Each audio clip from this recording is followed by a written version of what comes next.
পৃথিবীতে তৃতীয় বিশ্বযুদ্ধের পরে আরেকটা মহাযুদ্ধ হবে, বলে সেটা কোনটা? মহাযুদ্ধ।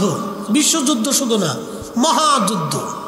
সহিহ বুখারীর কিতাবুল ফিতানের ভিতরে আসছে এই মহাযুদ্ধের সূচনা হবে ফরাত নদী। পৃথিবীতে দুইটা নদী আল্লাহর জান্নাত থেকে সরাসরি আসছে, একটা নীল নদী আর একটা ফরাত নদী।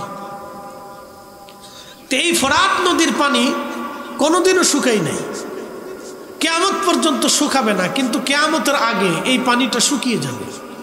ফরাতের ভিতর থেকে স্বর্ণের খনি ভেসে উঠবে।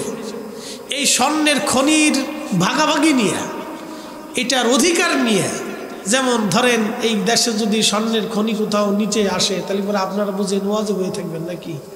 যদি কেউ কয় যে সিলেটের সোনারঘাটের চা বাগানে স্বর্ণের খনি উঠছে, তো দেখবেন যে এই এলাকার মানুষ যে যা পারে মাটি খুঁড়ে আনার জন্য, স্বর্ণ আনার জন্য সব চলে গেছে, সব চলে গেছে।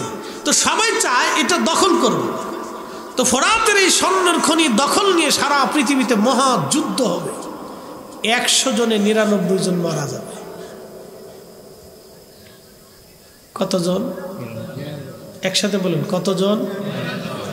আচ্ছা, কি মনে হয় রসুলের একটা কথাও কি মিথ্যা হবে? আওয়াজটা যেমনি বলতেছেন মনে হয় দুর্বল লাগতেছে। আল্লাহর হাবিবের একটা কথাও কি মিথ্যা হবে? একটা ভবিষ্যৎবাণী কি মিথ্যা হয়েছে? আগামী তো হবে। কসমিক গেলেও না, আকাশ ভেঙে গেলেও না, পৃথিবী পুড়ে গেলেও না, সাগর শুকিয়ে গেলেও না, আল্লাহর রসুলের কথা একটা মিথ্যা হবে না।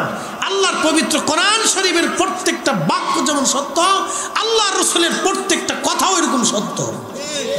আপনাকে বিশ্বাস করতে হবে।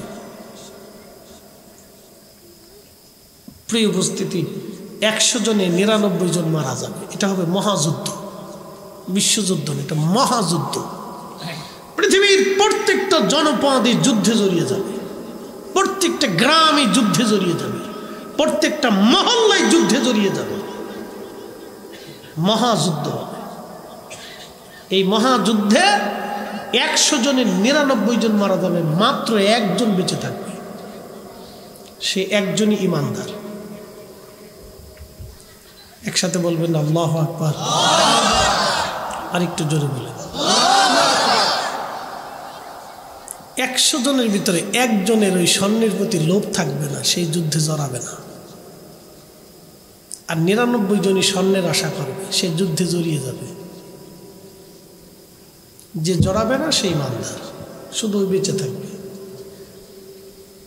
তার মানে বর্তমানে 800 কোটি মানুষের মাত্র 8 কোটি মানুষ পৃথিবীতে বেঁচে থাকবে বর্তমান হিসাবে। আর বাদ বাকি যত কোটি আছে 792 কোটি মানুষ মারা যাবে। আগে বলছি পৃথিবীর প্রত্যেকটা গ্রাম এবং মহল্লা এই যুদ্ধে জড়িয়ে যাবে।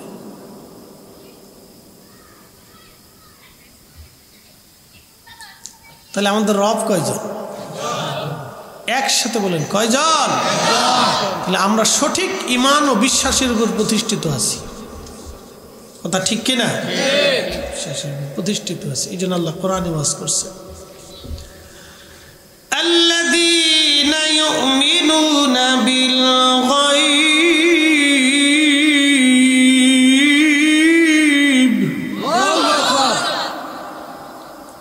আল্লাহর হেদায়েতের পথে কারা থাকবে এবং কারা সফল কাম হবে? উলাইকা আলা হুদাম মির রাব্বিহিম হুদাম উলাইকা আলা হুদাম মির রাব্বিহিম হুদাম মির রাব্বিহিম ওয়া উলাইকা হুমুল মুফলিহুন।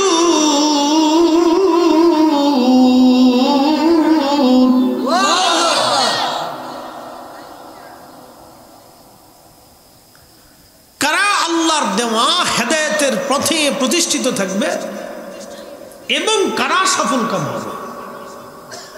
এই শব্দটা বলার আগে আল্লাহ অনেকগুলি শর্ত দিয়েছে, তার ভিতরে একটা শর্ত, الذين يؤمنون بالغيب